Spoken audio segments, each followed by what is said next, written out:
मेरे इस चैनल पे आप सभी का स्वागत है। मेरी ओर से आप सभी को प्रेम भरी नमस्कार। आज मैं आपको जो सुनाने जा रही हूँ उस स्टोरी का नाम है गोरखनाथ का करिश्मा।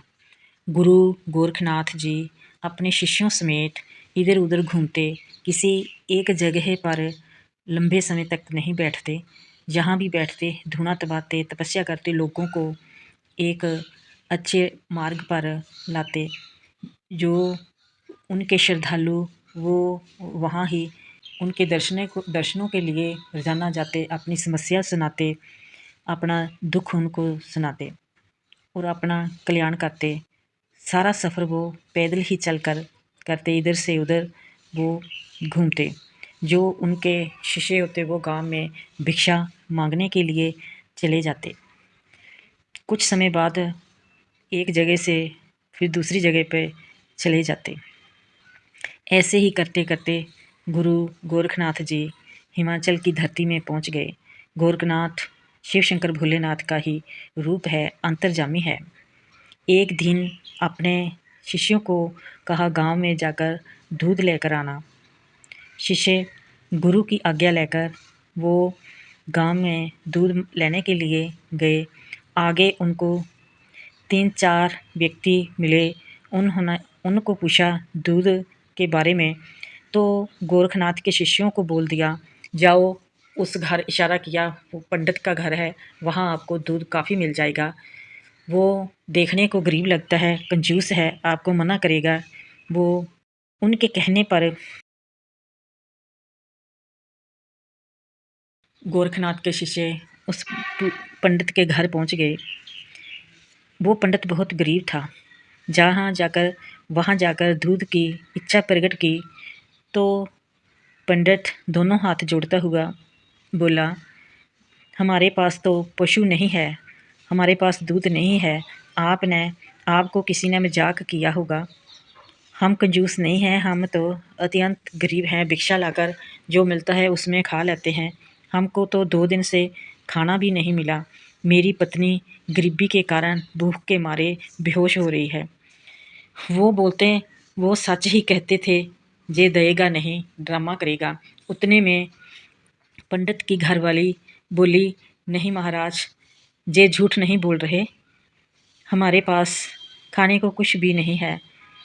एक मुट्ठी चावल है, अगर मैं खाती हूँ तो ये भूखे रह जाते, ये खाएंगे तो मैं भूखी रह जाती। ये मुझे कहते हैं खा ले, मैं इनको बोल रही हूँ कि आप खा लीजिए, मेरा कोई नहीं। ये सब कुछ देख उनको यकीन हो गया। वो पंडित और उसकी पत्नी को साथ लेकर गुरु गोरखनाथ जी के पास आ गए। इधर गोरखनाथ जी सब कुछ देख रहे थे और जब आए तो गोरखनाथ जी ने कहा, हाँ लाए दूध। तो उन्होंने कहा, गुरुजी, हम दूध तो नहीं लाए, एक गरीब पंडित और उसकी पत्नी को साथ लेकर आए हैं, इनका दुख दूर किया जाए। तो सारी बात बताई। तो ये सब कुछ सुनकर कि किसी गरीब का लोग गांव में ऐसे भी मजाक उड़ाते हैं, तो गोरखनाथ जी को बहुत गुस्सा आया। उन्होंने पंडित और उसकी पत्नी को बैठने के लिए इशारा किया। गुरु गोरखनाथ जी धुने पर बैठे तप कर रहे थे।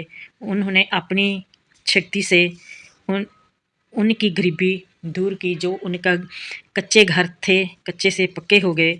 उनके घर के जो बर्तन सभी खाली पड़े थे, सभी राशन से भर गए और सुंदर सुंदर उनके वस्त्र तन में आ गए और गहने भी उनके शरीर पर आ गए। ये सब कुछ देख चेले हैरान हुए।